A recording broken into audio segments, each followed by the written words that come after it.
안녕하세요. 네, 우리 어머니 기도회가 설교하기 제일 좋은 자리예요.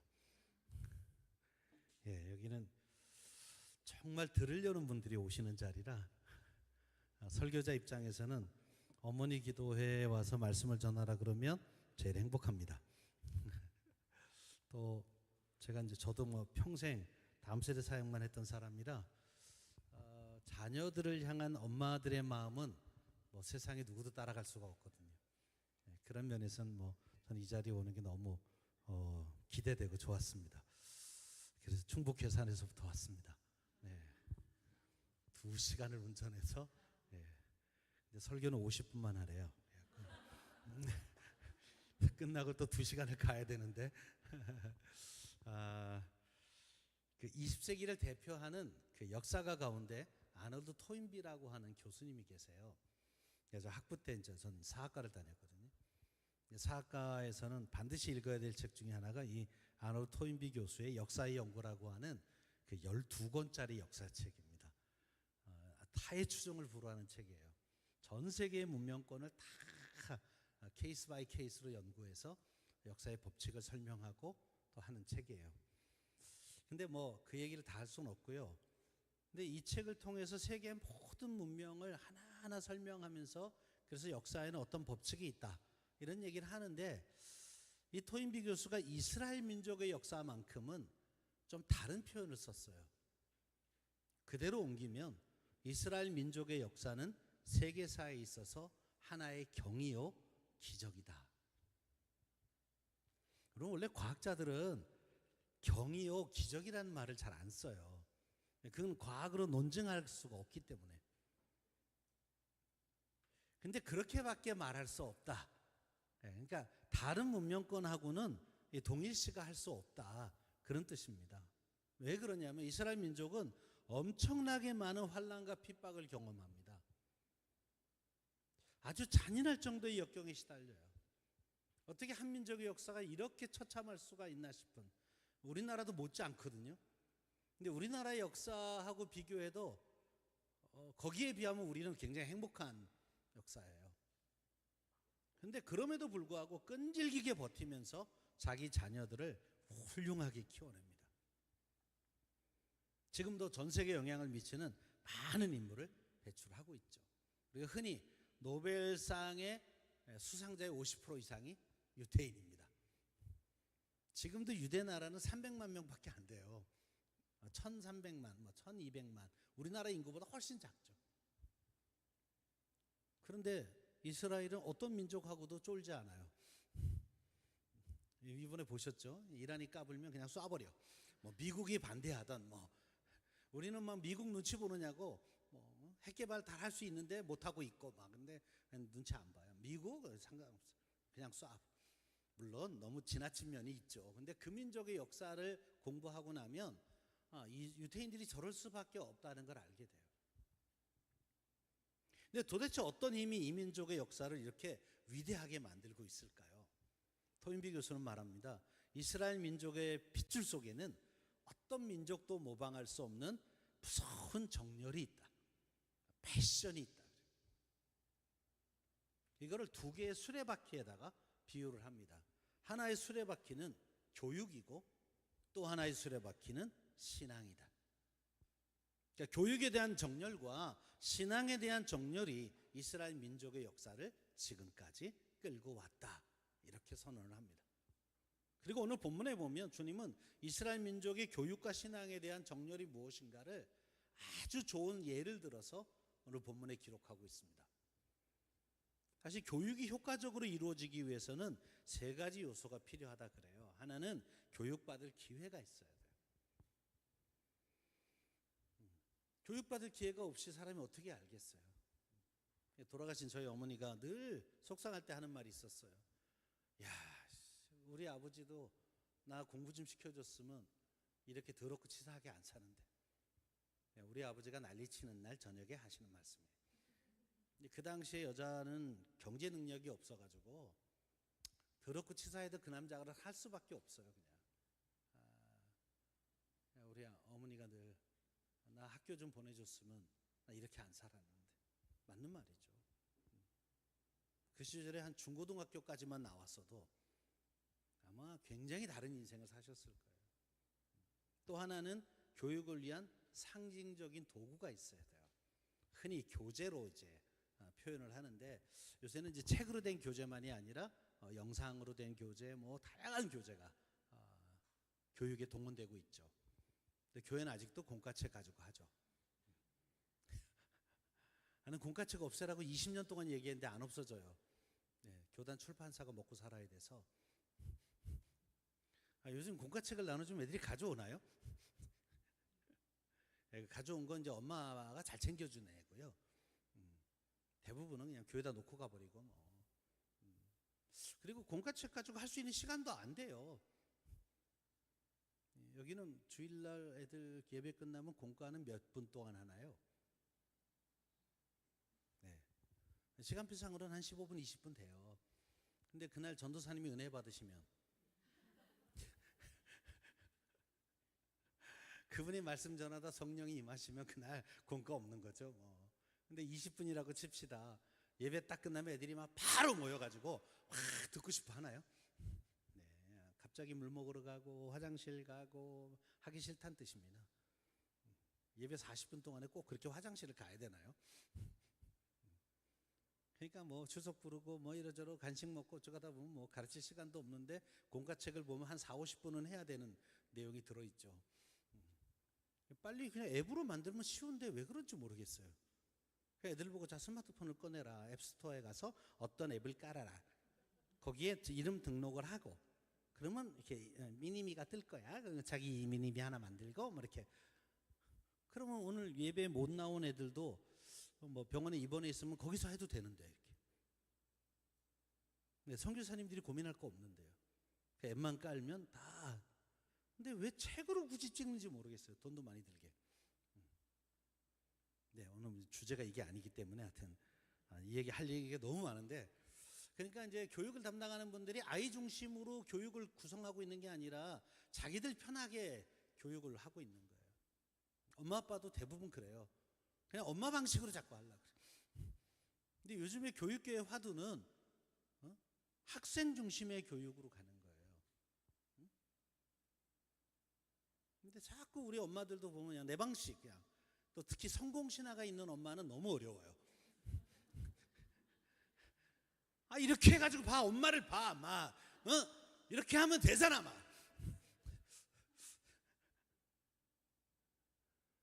그래갖고 이제 엄마 아빠가 다 서울대 출신 자녀가 제일 힘들어요. 도대체 웬만큼 성적을 받아도 이게 칭찬을 못 받아. 반에서 1등하면 아주 시큰둥해. 그게 성적이냐.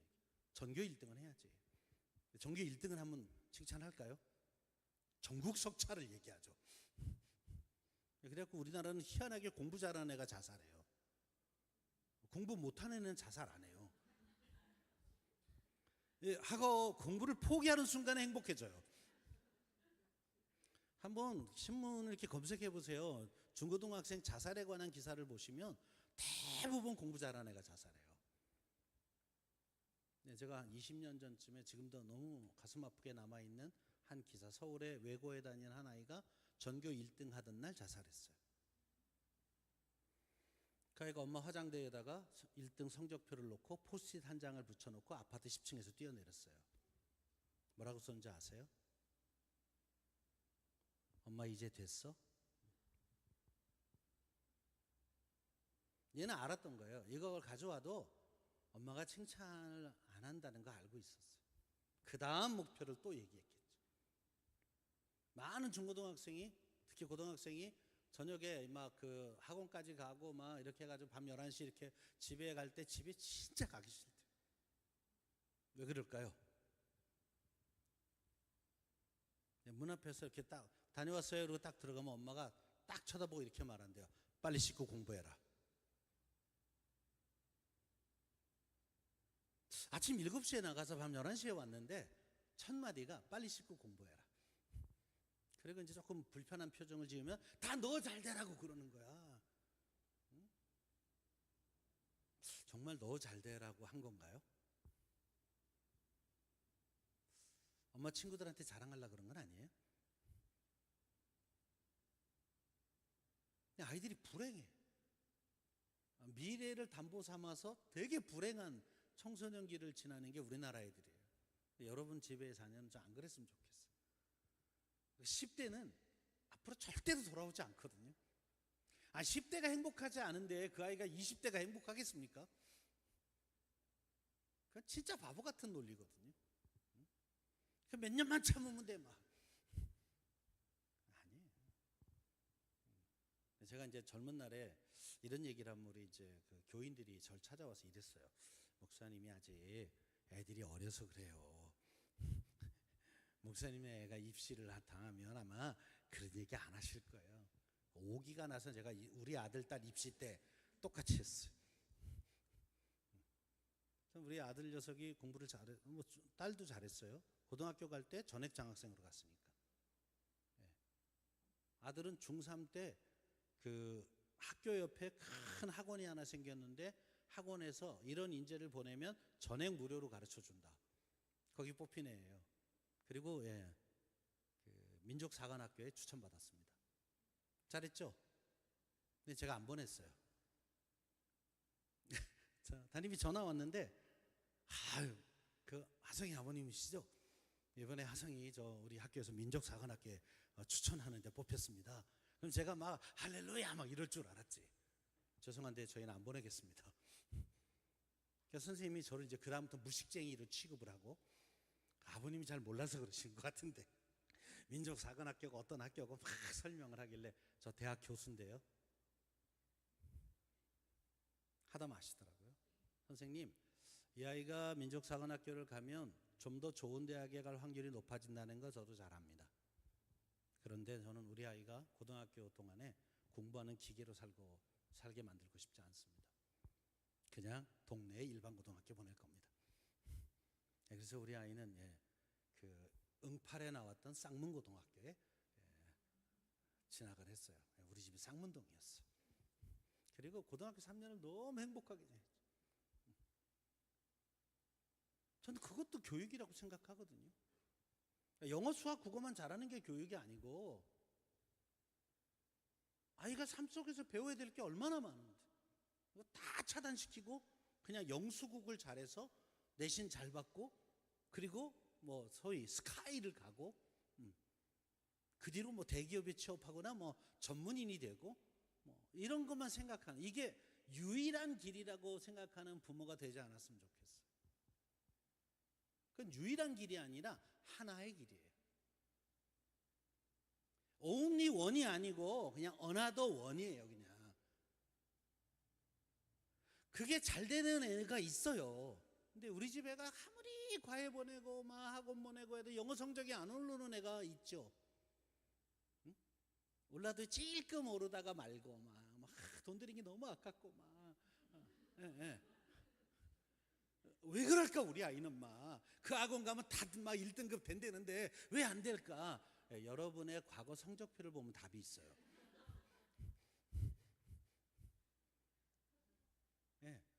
아니 누구나 그렇게 언어 능력이 뛰어난 게 아니에요. 그런 아이가 일부 있어요.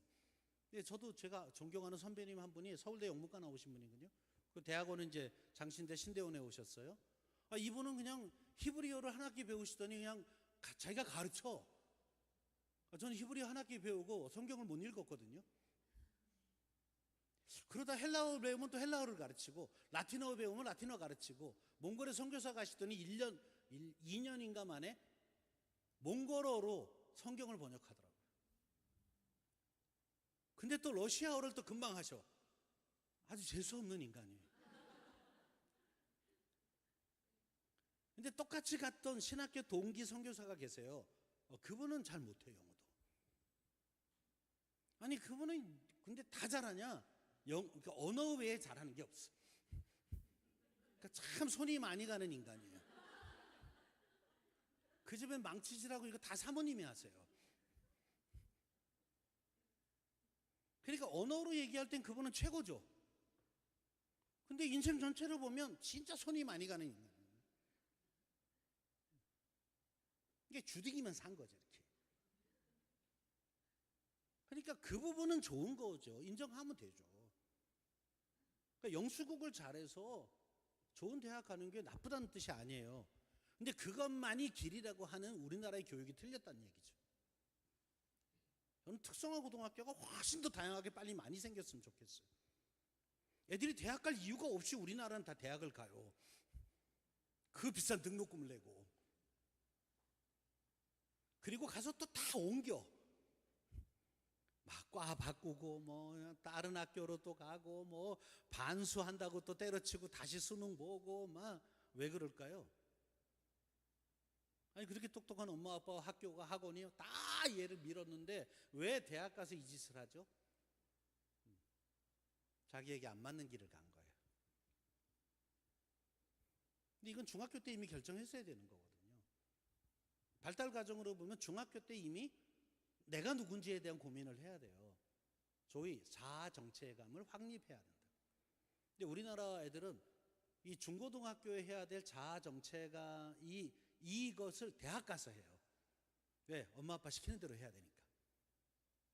근데 막상 가니까 그 선망하던 의대 갔는데 너무 힘들고 재미없고 안 하고 싶어. 이런 소모전이 우리나라에 엄청난 에너지를 소비하고 있는 거예요. 부모는 하나님이 아이 안에 심어놓은 DNA가 뭔지를 빨리 발견하고 그거 잘할 수 있게 해주는 거예요. 예전에 1990년대에 제가 청소년부를 담당하고 있을 때 한 학부모가 상담하러 오셨어요. 목사님 큰일 났다고 막. 왜요? 얘가요 글쎄 겨우 학교를 졸업하면 백댄서를 하고 싶대요. 그때 서태지와 아이들이 막 나오고 그럴 때. 그런데 그때만 해도 부모 시선에 가수도 딴따라인데 백댄서가 뭐냐고 막. 어떻게 하면 좋으냐 그래서 저한테 묻길래 제 의견을 얘기했죠. 시켜야죠. 아니 목사님까지 왜 그러세요? 아니 그럼 어떡하냐고. 걔 머릿속에는 그거밖에 없는데. 대신에 그냥 학원을 한번 보내보세요. 석 달을 견디면 계속 미루시고요. 아마 대부분은 한 달 안에 그만둡니다. 그냥 절 믿으시고 그냥 한번 그런 학원에 한번 한 달만 보내시라고. 한 달 만에 그만뒀어요. 그게 TV로 보는 것과 자기가 직접 하는 거는 갔더니 그냥 막 온갖 체력 훈련부터 시작해서 막 다 까지고 막. 그런 책도 있잖아요. 학교 공부가 제일 쉬웠다. 그렇잖아요. 저는 부모님들이 그런 고민하면 시켜보라 그래요. 자기 재능하고 맞으면 계속 할 것이고 이건 할렐루야고, 재능하고 안 맞으면 포기할 거고. 그랬더니 한 학부모 그러더라고요. 아니 질끈 그만하고 질끈 그만하고 질끈 그만하고 계속 이러는데 이걸 계속 밀어야 되냐고. 그렇다고. 아니 그러다 얘가 어떻게 되려고요? 아이고 엄마가 몰라서 그래요. 찔끔찔끔 한 걸 다 섞으면 세상에 어떤 애도 못 따라가는 희한한 애가 됩니다. 이게 요즘에 융합이라고 하는 거예요. 컨버전스. 요즘에 가수가요 노래만 잘 부르나요? 요새 가수는요 예능도 잘해야 되고요 댄스도 잘해야 되고요. 그냥 노래만 잘 부르면 요새 가수로 못 떠요. 뭐 그런 애가 가끔 있기는 해요. 워낙 탁월해서 임영웅이처럼 TV에 안 나와도 돈 막 수백억씩 버는 애가 있어요. 근데 다 임영웅은 아니잖아요. 응? 어떤 애는 그냥 5만 원 들고 막 이렇게 버스 타고 가서 공연하는 가수도 있는 거고. 그런데 그 가수가 행복하면 뭐가 문제인데요? 근데 다 20세기 엄마들이 21세기 아이를 자꾸 19세기처럼 가르치려고 그래요. 틀렸어요. 그러면 상징적인 교육의 도구가 잘못된 거예요. 세 번째는 일관성 있게 반복해서 가르쳐야 돼요. 사람은 한 번 듣고 바뀌지 않습니다. 전도학을 공부해 보면 한 사람이 복음을 듣고 주님께로 돌아오는 데는 최소 70명 이상의 사람이 그 사람에게 복음을 전한 앞에 과거가 있어야 돼요. 복음의 터치가 한 70번 이상 되어야, 내가 딱 전도했는데 그날 믿겠습니다 하고 오는 건 내가 잘한 게 아니고 이미 70명이 이 사람한테 다녀간 거예요. 영향을 준. 그래서 이제 습관 이론, 이게 습관을 가르치는 훈련할 때 보면 뭐 여러 이론이 있어요. 뭐 70일 이론이 있고 뭐 90일 이론이 있고. 근데 적어도 석 달 이상을 꾸준히 해야 몸에 배요. 근데 엄마 아빠가 이랬다 저랬다 해버리면 아이는 이제 춤을 출 수가 없죠. 눈치만 봐야죠. 근데 오늘 본문에 보면 이스라엘 민족의 교육에 이 세 가지 요소가 다 있다는 걸 알 수 있습니다. 첫째로 이스라엘 백성은 모든 기회를 다 사용해서 자녀들을 교육했어요. 다시 말하면 우리는 모든 기회를 자녀들의 교육을 위해서 활용해야 돼요. 책상머리에만 앉아있다고 교육하는 거 아니에요. 교실에 앉아있을 때만 교육하는 거 아니거든요. 삶의 모든 것이 다 교육이라고요. 살아보시니까 동의되시죠? 그러니까 저 같은 사람도 요새 10대 아이들을 만나면 걔네들한테 배울 게 있다니까요. 그렇게 열어놓고 애들하고 대화하면 애들이 하는 것 중에 야 그거 나 좀 가르쳐줘라 이렇게 할 게 꽤 많아요. 애들이. 제가 무슨 만능입니까? 걔가 더 잘하는 영역이 분명히 있어요. 그거 인정해주면 걔가 막 날개를 펴요. 막 목사님 정말 배우실래요? 막 네 잘 가르쳐서 내가 밥을 산다. 와 좋아하죠. 이런 애가 잘 커요. 근데 엄마 아빠가 맨날 지적질하고 지시 명령만 해버리면 다 눈치 봐요. 사람은요 이렇게 단점을 지적하면 성장하던가요? 예, 이게 의지 약한 애는 이제 야단맞기 싫어서라도 하기는 해요. 근데 이 아이가 어떤 부작용이 나오냐면 자기가 잘하는 것도 눈치를 보기 시작해요. 또 야단 맞을까봐 점점 퇴화하죠. 자, 반대로 얘기해 볼게요. 아주 손이 많이 가는 애인데 잘하는 게 한두 개쯤 있어. 그럼 이 아이한테 칭찬을 계속하면요, 이 아이가 못하던 것도 잘해보고 싶어져요. 언제까지 끼고 하실래요?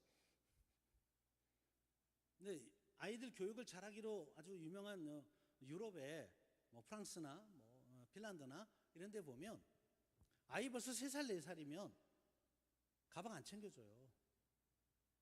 지가 다 가방 싸게 해요. 아침에 일어나면 뭐 씻고 옷 갈아입고 심지어는 밥상 차리는 것까지 다 자기 역할이 있어요.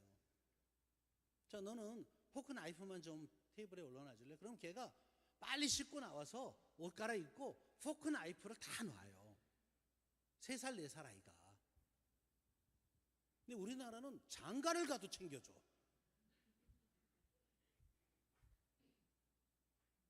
죄송한 얘기인데 아이들을 병신 만들고 있는 거예요. 벌써 5살 넘어가면 지가 다 옷 챙겨 입을 수 있어요.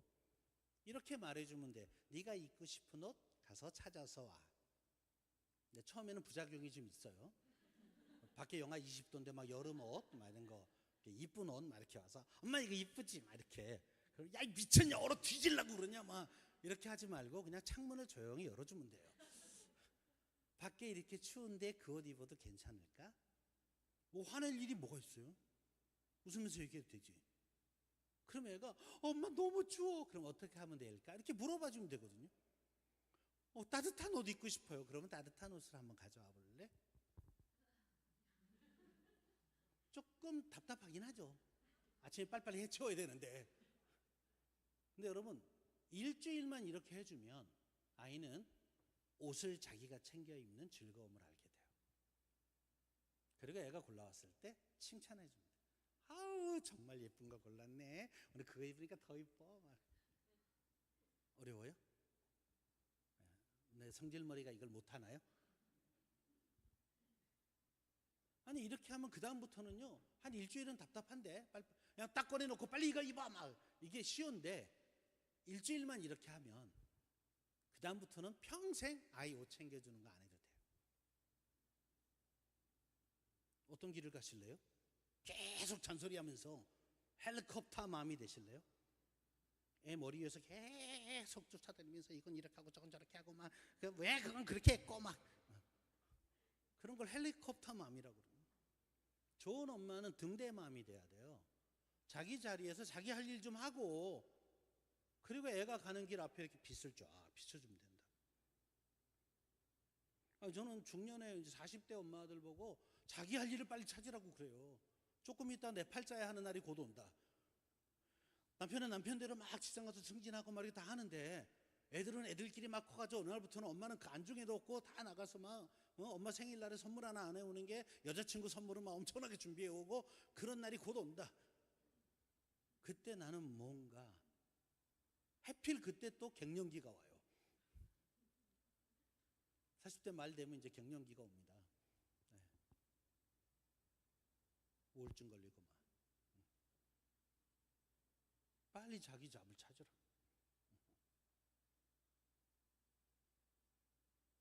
그래야 엄마도 얘만 바라보고 있으니까 열이 뻗치죠. 가족도 가끔 봐야 좋아요. 예, 남편과 아내도 매일 붙어 있으면 싸울 일이 많아져요. 따로 또 같이 해야 돼. 제 아내 지금 일본에 가 있어요. 너무 좋아요. 일단 아내가 좋아. 딸들하고 제가 여행 보냈거든요. 제 아내가 올해 환갑이에요. 그래서 제가 우리 딸들 보고 엄마랑 같이 여행 가라. 응? 아빠가 돈은 일부 후원한다. 그냥 여자 셋이 갔으니 뭐 그냥 완전 바가지 깨지는 거죠. 얼마나 그냥 카톡에 계속 그냥 지금 사진이 날라오는지. 근데 아내가 막 행복하게 막 거기 가서 뭐 오늘 이거 먹었어, 뭐 어디 갔는데 뭐 사진 찍었어 이렇게 보내는데 내가 못 해주는 행복이잖아요, 그거. 너무 좋더라고. 근데 그분이 안 계시기 때문에 난 집에서 너무 자유로워요. 내가 먹고 싶은 거 그동안에 잔소리 들으냐고 못 먹었던 거 막 각종 라면 막 이런 거 이연복 셰프가 했던 그 라면 막 삼겹살 콩나물 라면 막 이런 거 만들어 먹고 사진 찍어서 이렇게 보내줘요. 여보 내가 한 요리야 진짜 맛있다 당신 한번 해줄게 막. 그러면 이제 한 3일쯤 지금 3일째거든요 이제 보고 싶어져요. 여보 당신 없는 집에 이렇게 퇴근하고 들어갈 때 되게 그렇다. 실제로 그렇거든요. 당연히 아내가 기다리는 집이었는데 이렇게 여행을 떠나면 이게 밤에 이제 오늘도 제가 저녁 집회까지 있어요. 용산에서 저녁 집회하고 이제 가면 괴산에 가면 이제 막 한 10시, 11시 이렇게 돼요. 근데 시골 아시잖아요. 가로등도 별로 없는 시골. 근데 딱 문 열고 들어갔는데 불 하나도 안 켜져 있고 아내도 없어. 되게 우울하죠. 그럼 이제 문자를 보내요. 여보, 그동안에 당신이 날 맞이해줬던 게 얼마나 좋았는지 오늘 알았어. 고마워. 막. 그럼 아내가 또 감동해가지고 자기가 그렇게 중요한 사람이라는 걸 배웠잖아요. 여보 내가 빨리 갈게. 뭘 빨리 가. 비행기 편 다 정해져 있는데. 근데 그래갖고 저녁에 또 공시랑 카톡하고 응? 또 오늘 제가 집회했던 장면 이렇게 사진 찍은 것도 보내주고 오늘 이렇게 갔었어. 아내가 아유 수고 많은데 나 혼자 놀아서 미안하네. 막, 미안할 거 없어. 맛있는 거 먹고 잘 갈 때 카드도 줬거든요. 환전한 거 가지고 안 되면 이거 써. 나 아직 근 흔적은 없어요. 얼마나 다행이에요. 제가 선심은 썼는데 그러니까 그런 아이들하고도 그래요. 그냥 맡겨놓으면 생각보다 잘합니다 우리 아이들이. 근데 자꾸 옆에서 챙겨주니까 이제는 의존적이 돼서 하던 걸 못하게 돼요. 예전에 우리 뭐 돈도 없었지만 우리 아들 딸 키울 때 학원 같은 거 안 보냈어요. 그냥. 근데 지가 막 조른 때가 있어요. 아빠 내가 수학은 좀 이상하게 못 따라가겠는데 이번 겨울방학 때 2달만 좀 나 학원 보내주면 안 돼? 그럼 딱 2달이다. 전 뭐 걔들 초등학교 때부터 이렇게 세뇌한 게 있어요. 대학에 가면 성인이 되는 거다. 등록금은 네가 알아서 하는 거다. 그러나 우선 벌어놓은 게 없이 대학을 가기 때문에 첫 번째 등록금은 아빠가 준다. 두 번째부터 네가 대출을 받던 아르바이트를 하던 장학금을 받던 네가 알아서 하는 거야. 단 4년 장학생이 되면 용돈으로 한 학기 등록금을 따로 준다. 재수없는 얘기할까요? 우리 두 아이가 다 4년 장학생으로 갔어요. 신경 안 썼어요.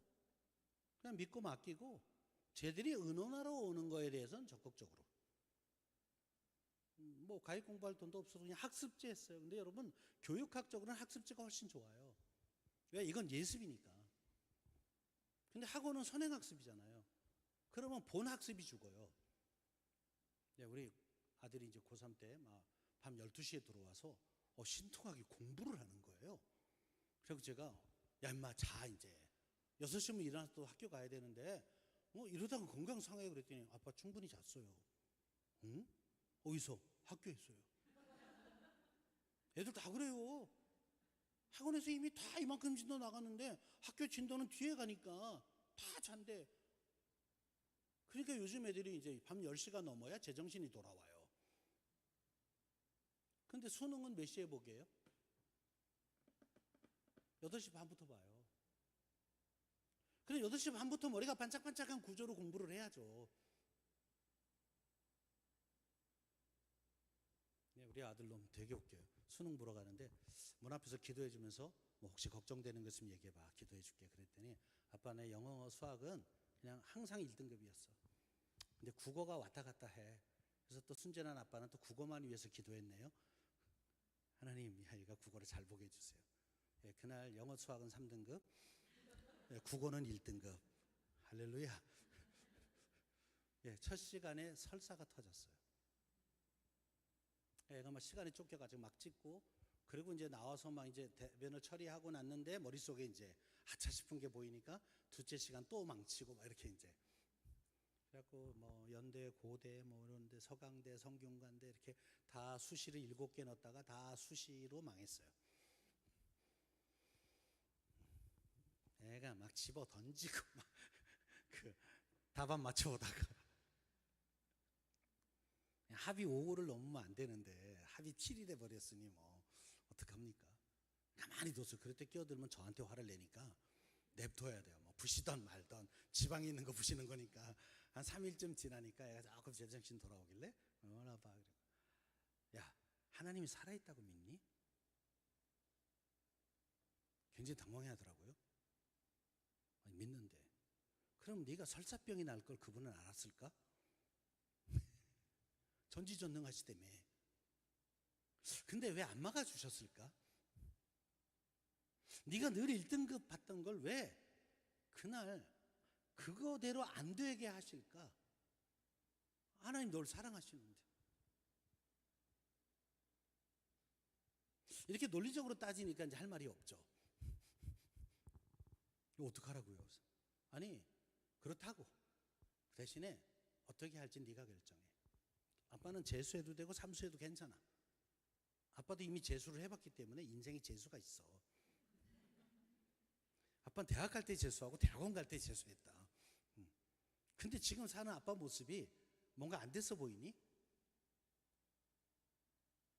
재수생 위로하는 데는 이렇게 좋은 목사가 없어요. 목사님 제가 아무래도 재수를 해야 될 것 같아요. 헐, 네 인생은 앞으로 탄탄해질 거야. 난 대학 갈 때 재수, 대학원 갈 때 재수. 그럼 되게 위로받아요. 아니 어차피 한 100년 살 건데 한 1년 늦는 게 뭐 괜찮아. 그러나 네가 또 그냥 정시 도전해서 해보겠다. 그것도 오케이. 근데 결정은 네가 해. 왜? 네가 갈 길이니까. 아빠는 후원자야 그냥. 지가 이제 원래 다 영문과를 집어넣었거든요. 여기저기 이렇게 알아보더니 아빠 그냥 정시 한번 볼래요. 어디 갈 건데? 놀라워요. 정시 테스트를 딱 시뮬레이션을 했는데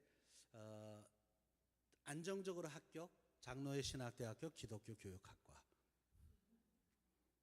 얘는 원래 선교사를 하려고 중학교 때 서원 왔던 애예요. 그리고 조금 욕심내면 한동대. 얘가 이 두 군데를 보겠다는 거예요. 그러라고. 근데 장신대가 하루 먼저 발표를 했어요. 아빠 발표 났을까? 근데 왜 내가 쫄리죠? 딱 들어가더니 좀 있다가 아빠! 왜? 또 떨어진 줄 알고 갔는데 모니터를 가르치는 거예요. 보라고. 전교 수석. 그 순간에 제 안에서 할렐루야 주님은 나를 사랑하시고 등록금은 안 돼도 되잖아요. 어차피 선교사 간다 그랬으니까 뭐 그래도 이제 감정을 추스리고 그래도 내일 한동대까지는 보고 결정해야지. 아빠 나 그냥 여기 갈 거야. 4년 장학생에서 이제 명예회복을 한 거예요. 그래갖고 아빠가 즐거운 대학생활이 됐죠. 나중에 얘가 신대원도 갔어요. 한 학기 다니고 그만둔대요. 자기 길이 아니래요. 하나님 없이 한번 살아볼래. 선교사 간다고 준비하던 놈이 얘는 정말 구체적으로 준비했어요. 외기라는 단체에 가서 선교사 훈련도 받았고, 선교 한국에서 하는 훈련도 받고, 켄야에 가서 6개월 동안 선교사랑 살다 오고, 다 준비한 애가 신대원 가서 한 학기 만에 때려치는. 그리고 눈치 보는 거죠 이제.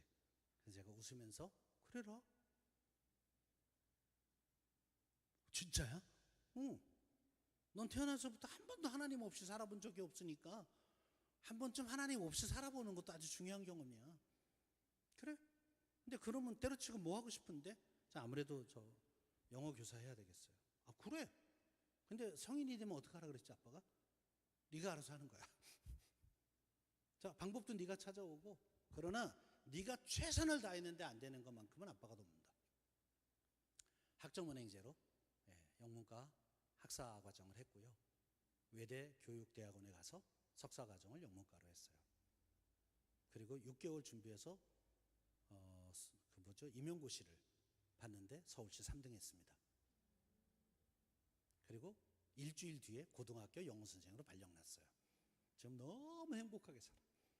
그래도 요즘 교회는 다닙니다. 교회도 안 다니다가. 근데 걔가 교회를 안 다닐 때도 저는 잔소리하지 않았어요. 왜? 내가 믿는 하나님을 신뢰했어요. 이 아이를 구원하신 하나님이 이대로 둘 것 같지 않았고, 걔가 경험했던 하나님에 대한 체험이 그냥 무너지진 않을 거니까요. 물론 답답하지고 속상했어요. 일대의 신앙인 내가 목사 되고 내 아들이 선교사가 되면 너무 좋겠다는 생각을 했거든요.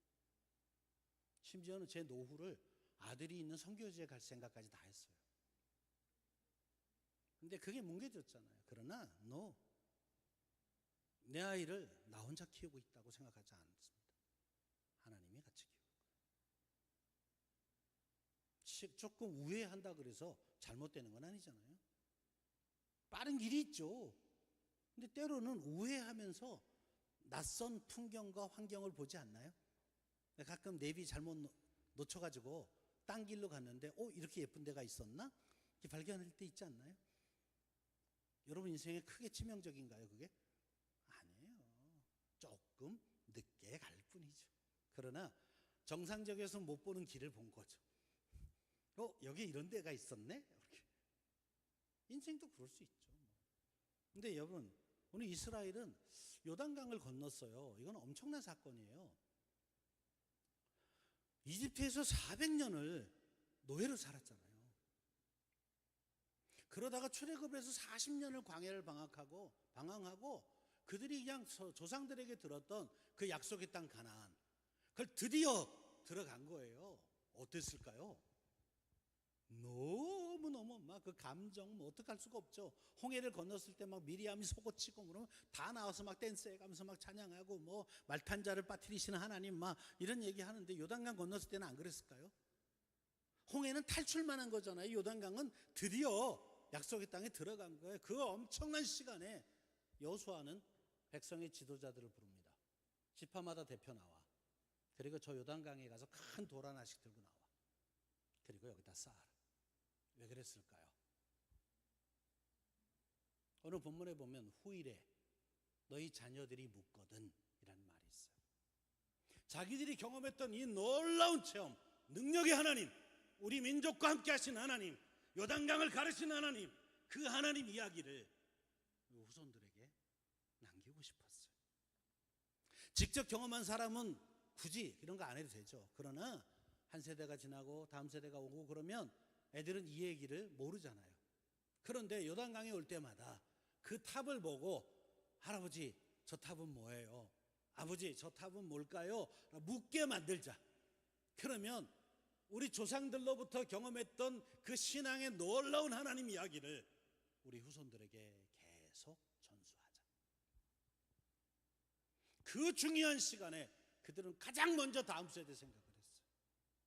내 아들, 딸이, 내 손주가 대대손손이 이 놀라운 하나님의 체험을 같이 공유하길 원했다고요. 우리도 그런가요? 부모인 우리도 지금 우리가 만난 하나님을 전하는 게 내 자녀에게 가장 우선순위인가요? 신명기 6장에 우리가 잘 아는 이스라엘아 들으라. 그리고 뭐라고 말하는, 너는 마음을 다하고 뜻을 다하고 힘을 다해서 하나님을 사랑해라. 그 너는 누구예요? 엄마 아빠예요. 그리고 하나님 주신 말씀을 마음에 새겨라. 그리고 그걸 부지런히 자녀에게 가르치라. 그리고 나오죠. 누워있을 때든 길을 다닐 때든 이마에도 손목에도 붙이고. 그러니까 우리 부모들의 액세서리는 다 신앙적인 거예요. 아빠 고기는 뭐가 들었어요? 이렇게. 근데 신명기 6장을 마이크로 필름을 떠서 여기다가 이렇게 묶어요. 그냥 보면 6장 말씀 생각나게. 양 손목에 맸으니까 팔찌잖아요. 거기다가도 신명기 6장 말씀을. 그럼 일할 때 손이 다 보이잖아. 기억나게. 심지어는 남자는 성기에다가 할례를 행하고 소변 볼 때마다 하나님을 기억하게 해요. 그것 때문에 독일 사람들에게 그렇게 600만 명이 학살을 당했는데 그 자식을 낳으면 또 할례를 합니다. 그것 때문에 잡히는데 지금 왜 그때만 해도 남자들 포경 수술이 없었거든요. 근데 이스라엘 남자는 딱 벗겨보면 안다고요. 그래서 다 잡혀 들어간 거예요. 근데 그 시절에 애가 태어나면 아빠가 8일 만에 할례식을 합니다. 다니엘과 세 친구가 바벨론의 포로로 잡혀갔어요. 이제는 이방 신을 믿으라고 강요당하고 이방 문화 속에 살고 이방 나라에 있잖아요. 근데 어떻게 그들은 목숨을 걸고 신앙을 지키죠? AD 70년에 로마가 쳐들어가서 이스라엘이 완전히 멸망을 합니다. 그리고 그 땅을 이스라엘이라는 지명을 없애버리고 거기다가 팔레스타인이라는 이름을 로마가 정하고 이스라엘 민족을 다 해체시켜버렸어요. 전 세계로 이제 흩어졌어요. 그리고 1878년이 지나고 그 자리에 다시 이스라엘이 독립을 합니다. 어떻게 그들은 2000년 가까운 시간 동안 다 흩어졌는데 이방 세계 속에 사는데 어떻게 여호와 하나님을 믿는 신앙을 그렇게 끝까지 지키며 다시 그 땅의 나라를 회복할 수 있었을까요? 이유는 하나예요. 아무리 다른 문화 속에 가도 이스라엘의 가정은 신앙 공동체였어요. 엄마 아빠는 계속해서 자녀들에게 하나님의 말씀을 들려줬다고요. 토요일마다 모여서 회당을 짓고 함께 예배하고 그걸로 핍박을 당해도 이걸 포기하지 않았죠. 우리는 여호와 하나님을 우리의 하나님으로. 오늘날 다음 세대 때문에 많은 교회가 고민하고 있어요. 그리고 뭐 주일학교에 뭐 예산을 늘리자, 뭐 교사들 훈련을 하자, 뭐 여러 가지 방책을 하는데 제가 보기에는 다 죄송한 얘기인데 뻘짓이에요.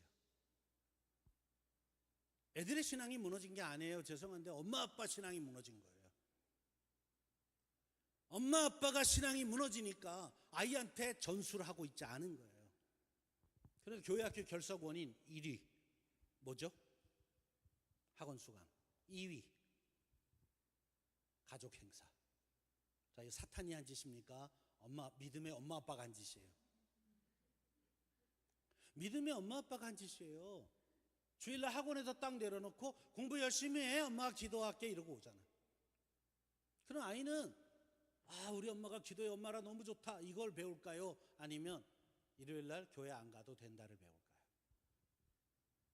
이번에 휴가는 이렇게 갈 거야. 주일이 꼈어. 애가 물어봐. 엄마 주일날은 교회 가야지. 괜찮아.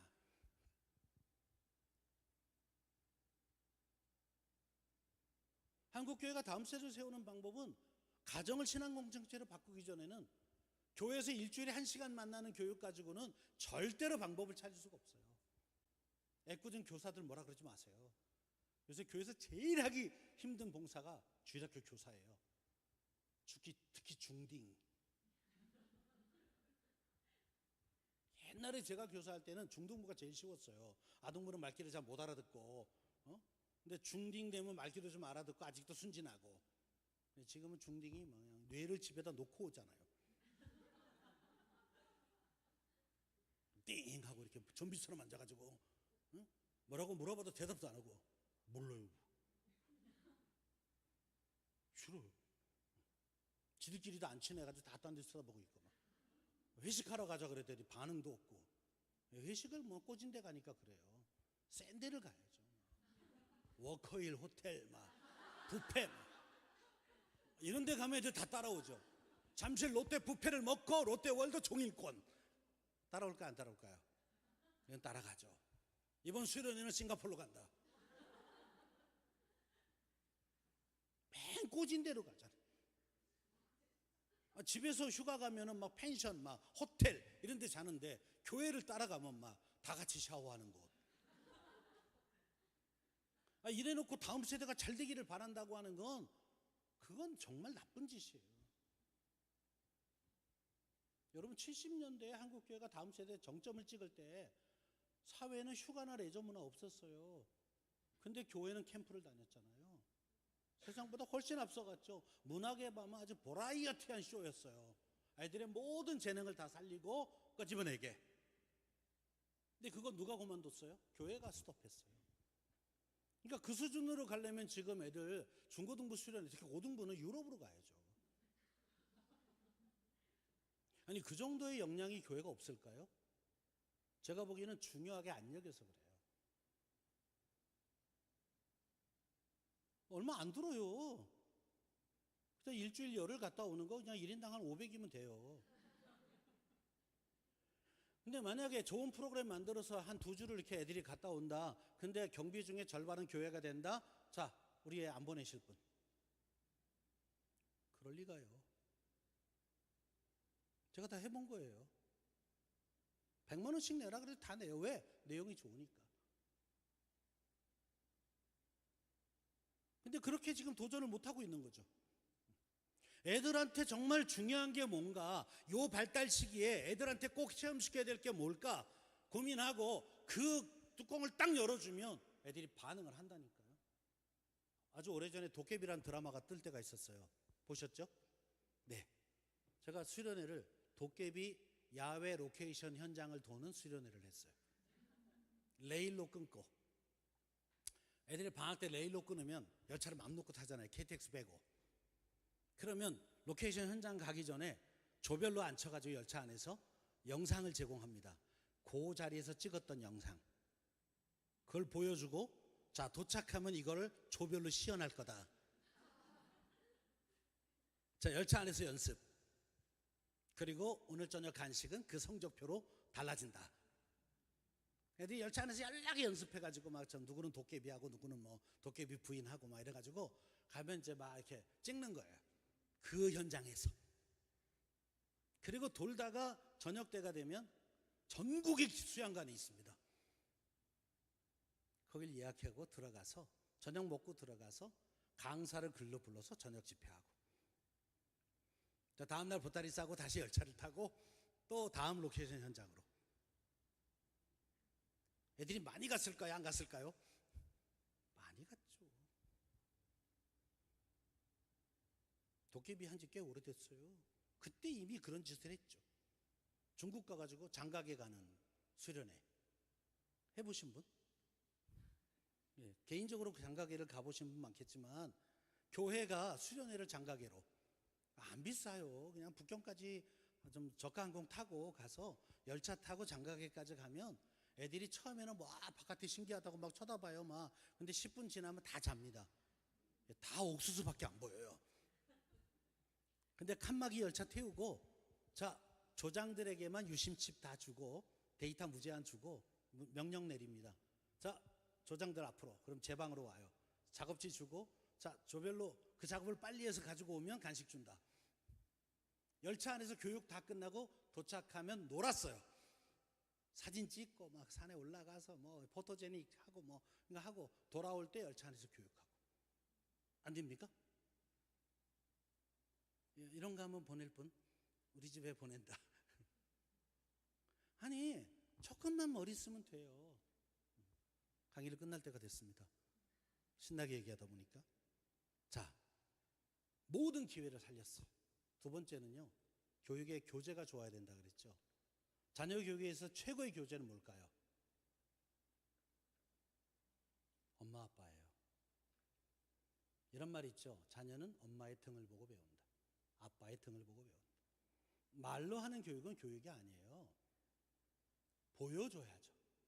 그럼 아이가 그대로 따라해요. 그래서 예수가 제자를 키울 때 책상에 앉아서 학교에서 안 했어요.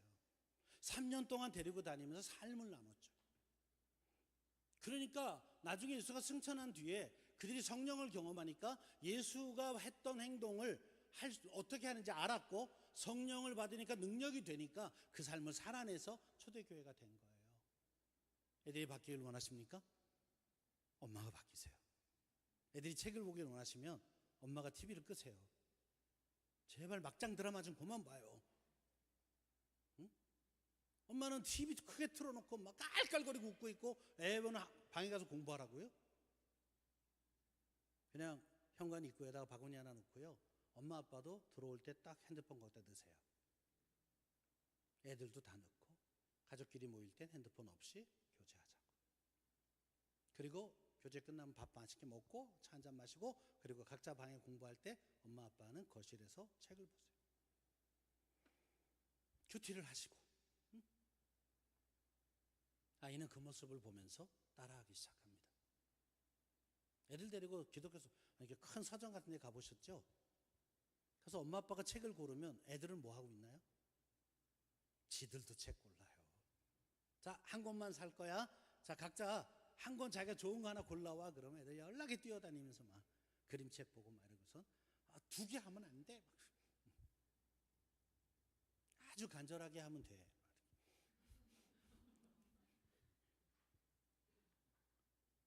나도 책 고르고 아이도 책 고르고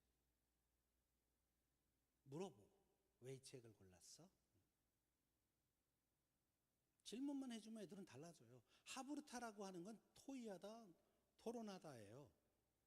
이스라엘 부모는 이렇게 말한대요. 애가 학교 갔다 오면 우리나라 엄마 아빠는 이렇게 말하죠. 선생님 말씀 잘 들었어? 이스라엘 부모는 오늘은 어떤 질문했어? 우리는 질문하라고 하면 아무도 안 해요. 질문 잘못해서 망신 나갈까 봐.